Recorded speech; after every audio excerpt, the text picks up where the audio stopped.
Welcome to Frequency Matters, the RF and Microwave Update Series. I'm Pat Hindle. I'm here with my co-host Gary LaRude.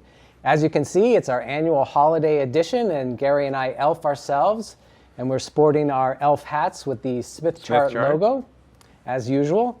So in this episode, we thought we'd take a look at some very affordable RF and microwave equipment that's now on the market over the last few years. Some impressive, really low cost, under $500 in some cases, and even under $100 in other cases. Yeah, surprising. So this is a gift that you could get for your RF and microwave engineer.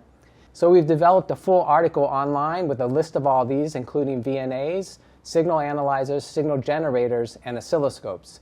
But we thought in this episode we'd just take a quick look at a few of the VNAs and oscilloscopes, since those are the most popular products that RF and microwave engineers use. Right. So I'll run down the list. The most impressive that I saw was a Nano VNA, and it operates from 10 kilohertz to 1.5 gigahertz.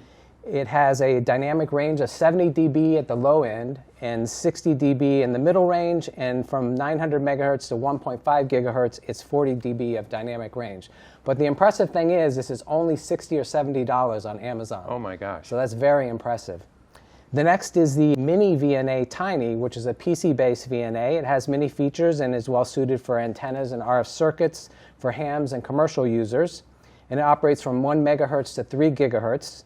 And the dynamic range, again, in the middle is about 70 dB, and it's USB powered, and it's under $500. The next is the Pocket VNA, which is a USB powered VNA that operates from 500 kilohertz to 4 gigahertz with 80 dB dynamic range in the megahertz area and 40 dB dynamic range in the gigahertz area. So they're all similar in the performance. Right. And this is a 2-port bidirectional unit.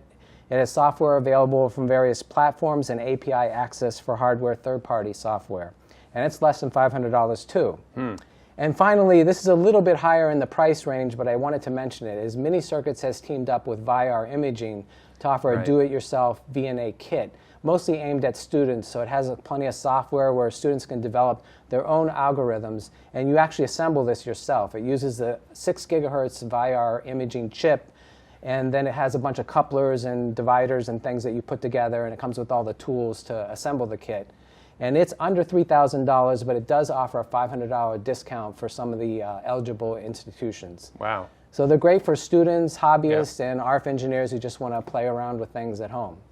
So what did you see for oscilloscopes? So going through the oscilloscope list, I can't beat you on the pricing, but I do have a number of things that caught my eye. First, you'll notice that a lot of these have the same model number. So the Regal 1000 series starts at about $260. They have B, D, and E versions. The E series are really the value models, and they have either 50 or 100 megahertz bandwidth, 2 channels, and 1 million points of memory. And then from Keysight Technologies, we have the Infinivision 1000X series oscilloscopes. They have various bandwidths from 50 to 200 megahertz, 2 and 4 channels of analog, up to 200,000 waveform per second data rates.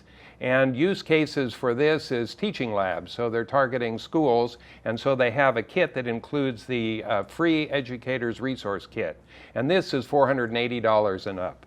From Teledyne LaCroix, their T3DSO 1000 oscilloscope. This is 2 and 4 channel models. Its 2-channel model has 100, 200, and 350 megahertz bandwidth. A single ADC for this, which has up to 2 gigasample per second sample rate, and they can do up to 28 million points of memory. And this starts at $725. Then from Roden Schwartz, the RTC 1000 oscilloscope. This has 50 and 300 megahertz bandwidth. Their sample rate is 2 gigasample per second and a memory depth of 2 million points and up to 8 digital channels. And this starts at $980. So quite a nice range there. And then the last one I want to mention, to me this is the coolest, the most novel. This is from Osseum. It's their IMSO 204X. And it's really an oscilloscope that works with your cell phone or your tablet or your PC. It's compatible with iOS, Android, Mac, and PC. It's got 2 analog channels, 4 digital channels, 5 megahertz of bandwidth, a 50 megasample per second sample rate, and it's only $400. So of all of them, that's the one that I think I would want. Yeah, that's a cool way to do it. Yeah. So some ideas, gifts for your RF microwave engineer. And as Pat mentioned, we have a full list of these, plus signal generators and signal analyzers that Pat put together on the Microwave Journal website. So look for that. So turning to the news, I saw that Marvel and Analog Devices announced an advanced 4G, 5G radio unit design that supports high antenna counts and multi-gigabit per second data rates, and it can be used for either integrated or open RAN designs. And it's an ASIC supported design, so it offers better power, performance, and weight than some of the previous designs that they've worked with. It's one of the many collaborations that Analog Devices have been working on in the 5G area. Yeah. So I also saw that we expect in this year with COVID-19 that the mobile infrastructure market would probably be down. But I saw that Omdia said that after 3 quarters, the mobile infrastructure market revenue has actually increased by 8% over 2019, which is pretty amazing. Yeah. So there is some growth there. They said that 5G RAN is expected to overtake LTE in revenue in 2 years, which is 3 times faster than LTE overtook the previous generation. So really fast 5G growth. I actually heard the CEO of Qualcomm today that he thinks that 5G is growing at 5 times the rate that LTE was implemented. So Yeah. definitely a rapid adoption here. Yeah, not surprising.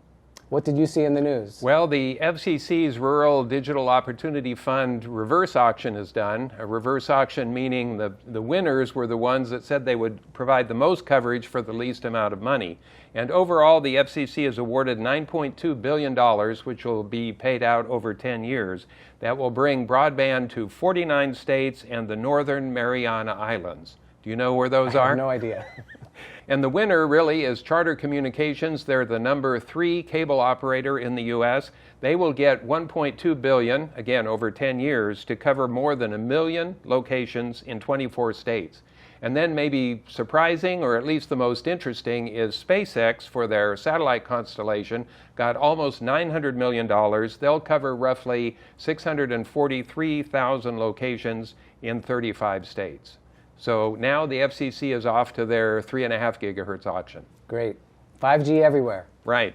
So turning to events, I just wanted to remind everybody that European Microwave Week will take place in January as a virtual event.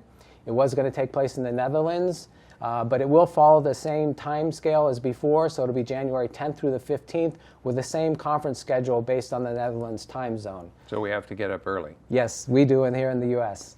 And keep in mind that you can register for that, so go to eumweek.com and register when you can. We will again be helping organize the Defense, Space, and Security Forum, which is on Wednesday of that week. And we are organizing the Lunch and Learn session, which is given by Strategy Analytics.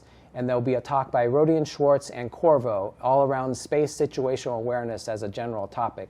So make sure you catch those. And then I wanted to mention that if you did not have a chance to watch the Open RAN panel session that we held, it's now available to watch on demand. And Pat, you did an excellent job of organizing that with Joe Madden as the moderator.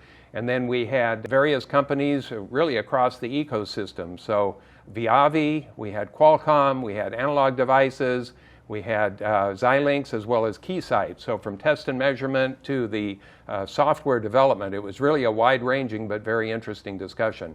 And I understand you're working on another one, this one, the RF front end. That'll be in January? January 21st. All right, so put that on your calendars. Well, we want to thank our sponsors for this episode, Wireless Telecom Group.